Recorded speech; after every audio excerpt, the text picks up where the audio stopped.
छत्रपती शिवाजी महाराजांचे मराठा साम्राज्य बळकवण्याच्या हेतूने औरंगजेब दक्षिणेत आला होता, पण त्यात त्याला यश मिळाले नाही. संभाजी महाराजांची निर्घृण हत्या करूनही त्याचे समाधान झाले नाही. त्याने त्याचा चिवट लढा सुरूच ठेवला. जवळजवळ 25 वर्षे तो मराठा साम्राज्य संपवण्याचा प्रयत्न करत दक्षिणेत राहिला व अखेर याच मातीत त्याची कबर खोदली गेली. जाताना मात्र त्याने अखंड मराठा साम्राज्याला एक शाप देऊन गेला. तो शाप होता बहुबनकीचा शाप. औरंगजेबाने मृत्यूपूर्वी संभाजी महाराजांचे पुत्र शाहू महाराजांची कैदेतून सुटका केली आणि त्यानंतर खरे सुरू झाली बहुबनकी. पुढे राजाराम महाराजांच्या पत्नी महाराणी ताराबाई व शाहूराजे यांच्या छत्रपतीच्या गादीसाठी युद्ध सुरू झाले. ते युद्ध यादवी युद्ध होते आणि यातूनच पुढे सातारा व करवीर या 2 गाद्यांमध्ये मराठा साम्राज्य विभागले आणि वारणा नदी ठरली त्या 2 राजांची सीमा. 1714 साली करवीरच्या गादीवर बसले ते राजजबाईंचे पुत्र संभाजी महाराज दुसरे. या संभाजी महाराजांच्या महाराणी म्हणजे जिजाबाई यांना करवीरकर जिजाबाई म्हणून देखील इतिहासात ओळखले जाते.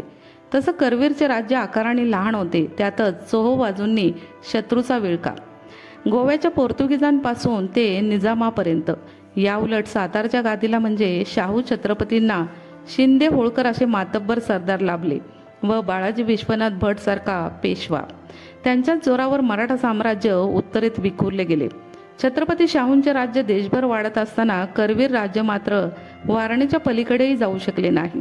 याच काळात मात्र सातारच्या छत्रपतीचे महत्त्वही कमी होत गेले व पेशव्यांचे प्रस्थ वाढत चालले होते आणि सातारच्या छत्रपतींच्या झेंड्याखालीच खरं तर पेशव्यांनी आपली दौलत वाढवली होती. तिकडे करवीरकर छत्रपतींनी मात्र आपले स्वतंत्र अस्तित्व टिकून ठेवले.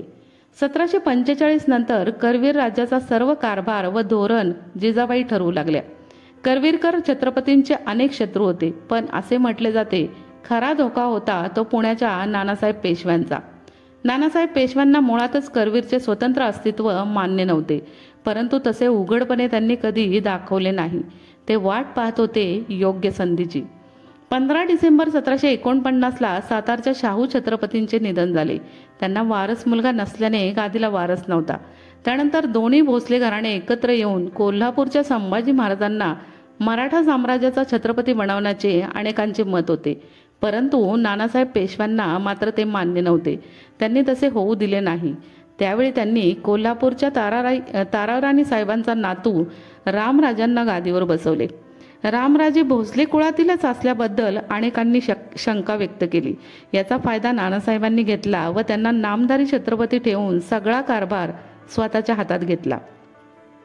परंतु त्यावेळी कोल्हापूरची गादी सांभाळत होत्या संभाजी महाराजांच्या पत्नी जिजाबाई. त्या खंबीर होत्या. त्यांनी पेशव्यांना कोल्हापूरच्या राज्यकारभारात जास्त नाक खुपसून दिले नाही. उलट नानासाहेबांना बाजूला सारून सराजीराव भाऊंना पेशवेपदावर बसण्यासाठी त्यांनी प्रयत्न केले. 1760 मध्ये करवीरच्या संभाजी महाराजांचे निधन झाले. त्यांना मूल नव्हते, तेव्हा गादीला वारस नसल्याने पेशव्यांनी डाव साधला व करवीर राज्य खालसा करण्यासाठी इचलकरंजीचे घोरपडे व पटवर्धन या सरदारांच्या फौजा करवीरवर धाडल्या. छत्रपतींचे निधन झाल्याचे समजून देखील शोक संदेशाचे साधे पत्रही नानासाहेबांनी पाठवले नाही.